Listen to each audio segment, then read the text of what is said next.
North Dakota incident, that was Minot Air Force Base, North Dakota, which happened in August of 1966. Very similar. UFOs sighted over missile silos. And also a UFO incident that was investigated by the Air Force immediately after our incident within a week. I'm willing to testify to the truth of all these matters that I've spoken about this in front of Congress under oath. Thank you.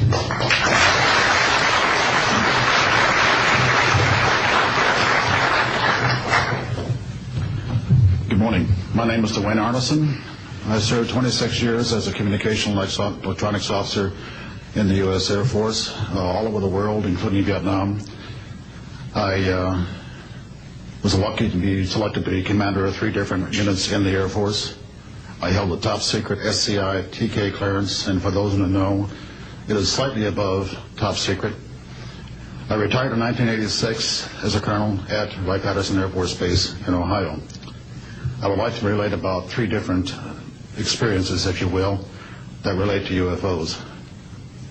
As a young lieutenant over in Germany, at Ramstein Air Base, Germany, back in the early 60s, I was in charge of the cryptographic center. I had a top secret crypto clearance at that time, and I can clearly recall seeing a message that went through my crypto center which said that a UFO had crashed on the island of Spitsbergen, Norway, and the team of scientists were coming to investigate it.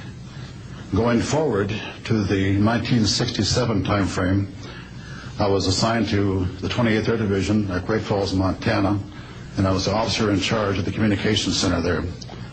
Also, I was a top secret control officer for the division. I had a crypto account. I was an account custodian, and I also passed out nuclear launch authenticators. During that time, I can recall seeing a message come through that communications center which said, basically what Bob was just got through talking about, is that a UFO was seen near the missile silos and the missiles were deactivated. Coincidentally, the person that Boeing sent to investigate the particular missile conditions, if you will, what made them shut down, was my first manager at Boeing, Mr. Bob Kaminsky, who has since passed away. And I can recall him on different occasions. He lived close to me in Auburn, Washington. That's where I'm from. And he said, Arnie, he says, those missiles were perfectly clean. That was the result. So then one last incident concerned when I was as a commander of the unit in Great Falls, or in Castle Air Force Station, Maine. I had contacts with the security police at Loring Air Force Base, and they told about UFOs that were seen near the nuclear weapon storage areas on Loring Air Force Base. And I'd be glad to testify to Congress that this is absolutely the truth. Thank you.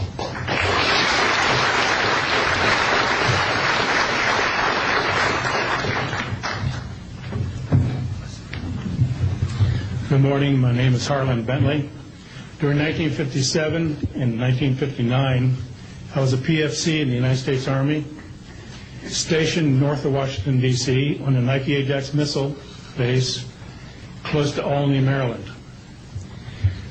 In May, this month of 1958, about 6 a.m., I heard a noise outside that sounded like a pulsating transformer. I sat up in my bunk. I looked out the window. I saw a craft heading for the ground and crashed. Pieces broke off of that craft, immediately took off again. So there's a lot more to that story, but I've got to speed this up. Now, the next night, I was on radar duty. I get a call from the Gaithersburg missile base. He says, hey, I got 12 to 15 UFOs outside, 50 to 100 feet above me. So I asked him, I said, what does it sound like? He took his head mic off, held it out the van window, and said, here. And the same sound I heard the previous morning, except a lot more of them. So my radar was on standby, so I immediately turned it on and got the blip just outside the ground clutter. I marked it on my radar screen. And then for a few minutes later, all of a sudden they took off. As they took off, the sweep came around, hit the blip. The second, and when it came around, it hit it again. That blip was 2/3 away off my radar scope. In order to get that far at a constant velocity, with 17,000 miles an hour. That was my first incident. 10 years later, by this time I received a Bachelor of Science degree in electrical engineering, and I was working in California. Now, I'm sorry that all I can say is I was somewhere in California working on a classified project that had nothing to do with my experience that I had there. As I was working, and it was like 2 or 3 in the morning, California time, I heard a Houston astronaut communication link, comlink. I didn't pay much attention to it until I heard the word bogey. Of course, my ears picked up immediately. An unidentified flying object of some sort, whether it's a craft, meteorite, or whatever, was on a collision course with that module going to loop around the moon. So basically, I listened for some time, and then I stopped and went back to work. And then I heard, there they go. In the astronaut world, for some of you may or may not know this, there's a term called green turtle. And it used to be, I don't know if it is today or not, but it used to be is you're not allowed to use profanity over the net. And the first person that does that, whoever hears it first and says green turtle, that astronaut's got to buy that man and his entire family a dinner at the most expensive place at Cape Canaveral. Well, to end this real quick, one of them said, damn, they went off, the UFOs took off. He says, damn, that's fast. And somebody yelled, green turtle. And then he said another word, a synonym to crap. And then somebody else yelled, green turtle.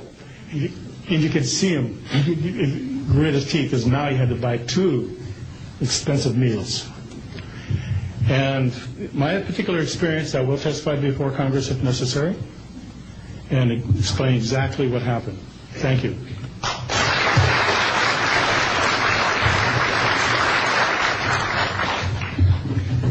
My name is John Maynard. I'm a retired Army. I retired as Sergeant First Class. For my entire 21 years of service, I held a top secret clearance. Compartmentalized at times to as high as TK, Omni, crypto, and others. I had access to very, very sensitive documents. My testimony is basically 2-pronged. One, I retired from DIA in 1980. And when as an administrator, you take over an office, you take over everything and you sign for everything. And I signed for well over 2,000 documents. In order to sign and inventory those things, you have to read them. Not word for word, but basically I went through every document to make sure that it was complete. It was there, as they told me, that when I turned my charge over to the next person, those same documents were there. So I got quite a good knowledge of what was going on in those documents, and believe me, there are many, many different references to UFOs. There was also NPIC pictures that shows that it was targeted objects that were casing around. Now, I worked on the SALT 1 and SALT 2 areas for the office that I worked in. So we were taking pictures all the time for verification of nuclear disarmament. And there were some objects in those pictures that didn't belong there. The second prong to this whole thing is that a lot of people talk about conspiracies over a shadow government. I'm willing to testify before Congress that these black operations do exist. I nearly became part of it. But I saw the light, I think, or was it? And I got out. And that's it. We have to disclose what we know. And I am willing to testify before Congress under oath, or before any other organization, that what I witnessed was true.